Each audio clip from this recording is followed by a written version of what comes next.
Assalamualaikum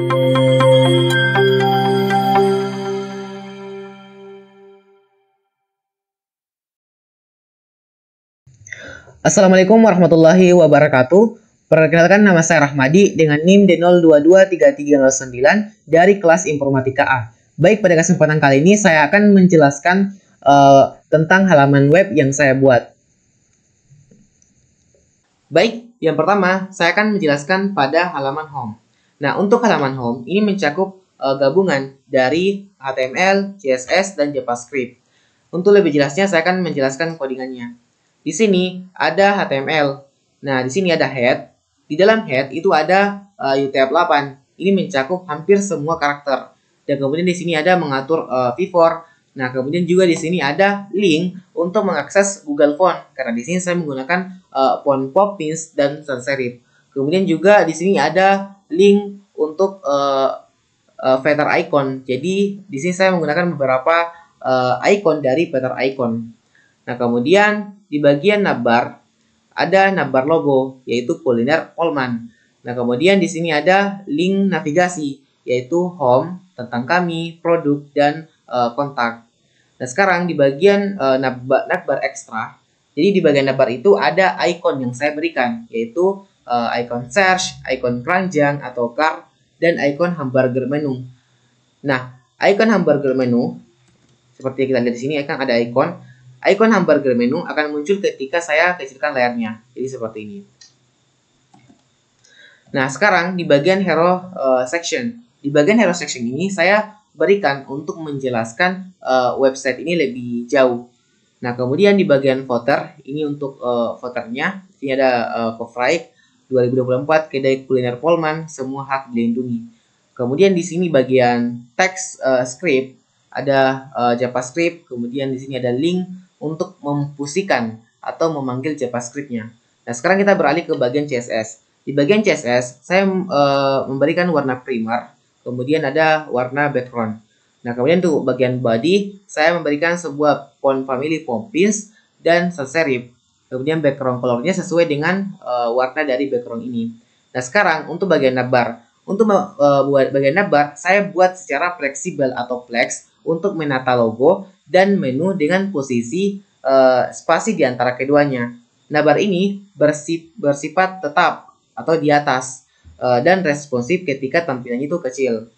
Nah, sekarang untuk bagian nah di sini juga saya memberikan navbar hover. Jadi hover itu berfungsi ketika kita mengarahkan kursornya ke sini, maka dia akan langsung memberikan efek warna. Nah, sekarang untuk bagian hero section. Untuk bagian hero section, saya memberikan sebuah foto sebagai background. Nah, foto ini akan redup gambarnya supaya teks yang ada di sini itu jelas kita lihat. Nah, kemudian juga di sini ada tombol. Nah, tombol ini akan mengarah langsung ke bagian produk. Nah, sekarang ada juga pengaturan untuk footer. Nah, sekarang kita akan menjelaskan bagian responsif. Nah, bagian responsif itu merupakan bagian terpenting dalam sebuah web. Karena kalau kita membukanya di smartphone, ya, kalau dia responsif pasti tampilannya akan lebih baik. Sama dengan tampilan pada laptop. Jadi kalau misalkan saya hapus ini, kemudian saya ke halaman webnya, saya refresh, kemudian saya perkecil. Nah, maka dia akan berantakan karena dia tidak responsif. Jadi makanya kita harus menggunakan responsif ini. Nah, sekarang kita beralih ke bagian JavaScript-nya. Untuk bagian JavaScript, kita menambahkan fungsi untuk mengaktifkan dan menonaktifkan menu sidebar saat icon hamburger diklik. Jadi kalau misalkan di sini, saya refresh dulu. Saya perkecil layarnya. Nah, kemudian saya klik ini hamburger, maka dia akan langsung muncul sidebar. Nah, ini untuk mengaktifkannya. Kemudian kalau kita klik lagi, dia akan mengaktifkan. Itu fungsi dari JavaScript-nya. Baik, selanjutnya kita beralih ke halaman tentang kami. Nah, di halaman tentang kami itu berisi gabungan dari HTML, CSS, JavaScript, dan Bootstrap. Nah, untuk bagian navbar, di sini saya menggunakan navbar seperti pada halaman home. Nah, cuma bedanya di bagian konten dan di bagian footer saya menggunakan bootstrap. Nah, untuk codingannya seperti ini. Nah, untuk bagian navbar tadi saya menggunakan seperti halaman sebelumnya. Untuk bagian headnya saya menambahkan link untuk bootstrapnya. Dan untuk bagian hero sectionnya saya menggunakan bootstrap. Kemudian untuk footer juga saya menggunakan bootstrap. Dan tentunya kelas pada bootstrap ini sudah responsif. Nah, untuk bagian CSS di sini saya menggunakan CSS untuk mengatur bagian navbar dan mengatur bagian car-nya juga. Kemudian hamburger menu. Nah, untuk bagian car-nya ini bisa kita lihat di sini. Ini kan ada 3 car. Nah, ini digunakan untuk menampilkan gambar dan teks tentang tim, PC, dan misi. Nah, setiap car ini memiliki judul dan deskripsi singkat dengan warna yang sesuai dengan tema kuliner Pullman. Dan tentunya ini sudah responsif. Jadi kalau ketika saya perkecil layarnya, maka dia akan responsif begini. Nah, baik, sekarang kita beralih ke halaman produk. Untuk halaman produk, itu merupakan gabungan dari HTML, CSS, dan JavaScript.